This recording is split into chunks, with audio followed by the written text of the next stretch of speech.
নমস্কার বন্ধুরা, রুচির কিচেনে সবাইকে স্বাগত জানাই। আজকে বেগুন আর আলু দিয়ে দারুণ টেস্টি নিরামিষ একটি তরকারির রেসিপি নিয়ে এসেছি। আশা করি আপনাদেরও ভীষণই ভালো লাগবে। চলুন রেসিপিটা দেখে নিয়ে যাক। তো প্রথমেই দেখুন, এখানে আমি দুটো বেগুন নিয়েছি।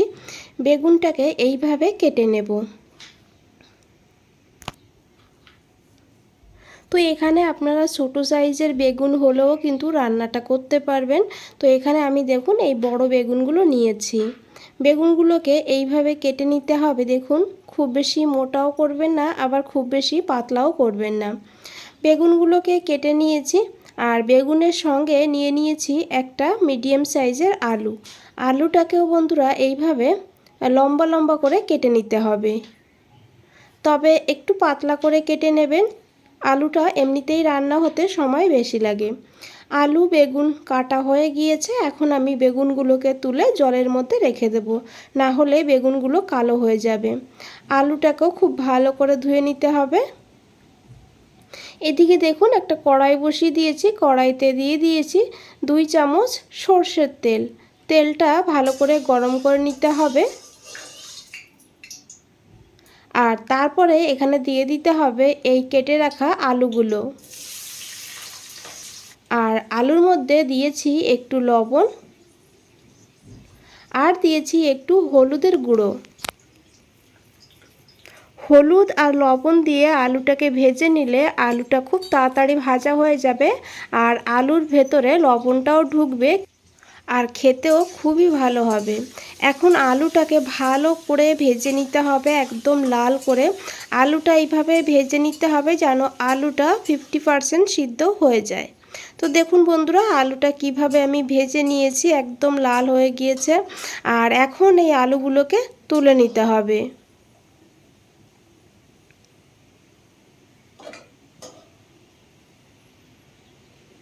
আর এই তেলের মধ্যেই আমি দিয়ে দিয়েছি এই বেগুনগুলো।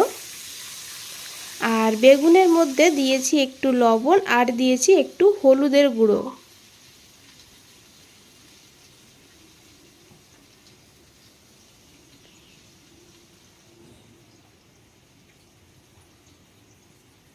এখন বেগুনটাকেও খুব ভালো করে ভেজে নিতে হবে। আমরা ভাতের সঙ্গে যেমন বেগুন ভাজা খাই, ঠিক সেইভাবেই বেগুনটাকে ভেজে নিতে হবে। গ্যাসের ফ্লেমটা মিডিয়ামেই রাখবেন। মিডিয়ামে রেখে বেগুনটাকে দেখুন বন্ধুরা এইভাবে ভেজে নিতে হবে। আশা করি দেখে বুঝতেই পেরেছেন বেগুনটা কিন্তু একদমই নরম হয়ে গিয়েছে। এখন এই বেগুনগুলোকে তুলে নিতে হবে, তবে এইভাবে একটু আস্তে আস্তে তুলে নিতে হবে, তাহলে এক্সট্রা তেলটা কিন্তু ঝরে যাবে।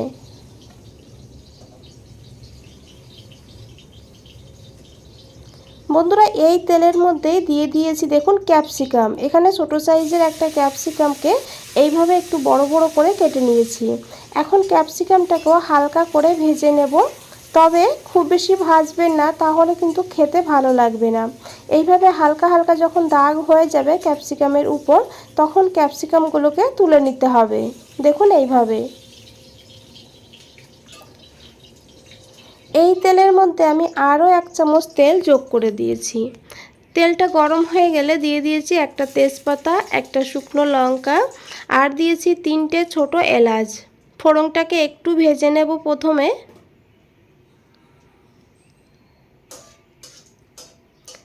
আর তারপরে এখানে দিয়ে দিয়েছি 1/2 চামচ গোটা জিরা। জিরাটাকেও কিন্তু একটু ভেজে নিতে হবে ভালো করে। তারপরে এখানে দিতে হবে 2 পিঞ্চ হিং। হিং হাতের কাছে থাকলে অবশ্যই দিয়ে দেবেন, খুব সুন্দর একটা ফ্লেভার হবে। আর তারপরে দিয়েছি বন্ধুরা আদা আর কাঁচা লঙ্কা বাটা। এখানে আমি 3টে কাঁচা লঙ্কা আর 1/2 ইঞ্চি আদা এইভাবে বেটে নিয়েছি। এখন এই আদা আর কাঁচা লঙ্কাটাকেও ভালো করে একটু ভেজে নিতে হবে, যেন আদার কাঁচা গন্ধ না থাকে। তো দেখুন, এখানে আদাটা ভাজা হয়ে গিয়েছে। এখন এখানে দিয়েছি বেসন। এখানে আমি 1 চামচ বেসন যোগ করেছি। খুব বেশি না, 1 চামচ দিলেই হবে। এখন এই বেসনটাকেও ভালো করে ভেজে নেব। তো গ্যাসের ফ্লেমটা অবশ্যই লোতে রাখবেন, লোতে রেখে বেসনটাকে এইভাবে ভালো করে ভেজে নিতে হবে। দেখুন বন্ধুরা, বেসনটা ভাজা হয়ে গিয়েছে, বেসনের কালারটাও কিন্তু চেঞ্জ হয়ে গিয়েছে। এখন এখানে দিয়ে দিতে হবে টমেটো। এখানে আমি 2টো টমেটো নিয়েছি। আর বন্ধুরা, এই রেসিপিতে কিন্তু টমেটোর পরিমাণটা একটু বেশি লাগবে। তো টমেটোগুলোকে আমি এইভাবে দেখুন ডুমু ডুমু করে কেটে নিয়েছি। দিয়েছি পরিমাণ মতন লবণ। এখন টমেটোটাকেও ভালো করে ভেজে নেব, টমেটো যত সময় না নরম হয়ে যাচ্ছে। বন্ধুরা, একবার হলো এইভাবে রান্না করে খেয়ে দেখবেন, ভাত, রুটি, লুচি, পরোটা সব কিছুর সঙ্গে খেতে অসাধারণ লাগে। তো দেখুন টমেটো এখানে ভাজা হয়ে গিয়েছে। এখন দিয়েছি এখানে একটু জল।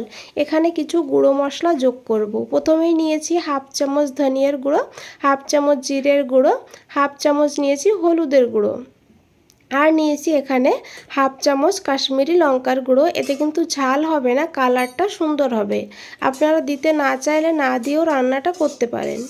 এখন খুব ভালো করে এই মশলাটাকে কষিয়ে নেব। তো যেহেতু বেসন দিয়েছি সেই কারণে কিন্তু মশলাটা এক জায়গায় হয়ে যাবে, তাই মাঝে মাঝে এইভাবে গরম জল যোগ করতে হবে আর মশলাটাকে খুব ভালো করে কষিয়ে নিতে হবে। মশলাটা যত ভালো কষানো হবে খেতেও কিন্তু ততই ভালো হবে। তো দেখুন বন্ধুরা, 2-3 মিনিটের জন্য ঢাকা দিয়ে কষিয়ে নিয়েছি। অবশ্যই ঢাকা দিয়ে দিয়ে এইভাবে গ্যাসের ফ্লেমটা কম করে কষিয়ে নেবেন, এতে কিন্তু মশলাটা খুব ভালোভাবে কষানো হয় আর টেস্টটাও দারুণ হয়। তো দেখুন মশলা থেকে একদম তেল ছেড়ে দিয়েছে। এইভাবে ভালো করে মশলাটাকে কষিয়ে নিতে হবে। তারপরে দিয়ে দিতে হবে ভেজে রাখা আলুগুলো, আর আলুটাকে দিয়েও মশলার সঙ্গে খুব ভালো করে মিশিয়ে নিতে হবে। তারপরে ঢাকা দিয়ে দেবো লো ফ্লেমে 2 মিনিটের জন্য। 2 মিনিট পর ঢাকনাটা খুলে নিয়েছি। এখন একবার খুব ভালো করে মিশিয়ে নেব। তো দেখুন সাইড থেকে কিভাবে তেল ছেড়ে দিয়েছে।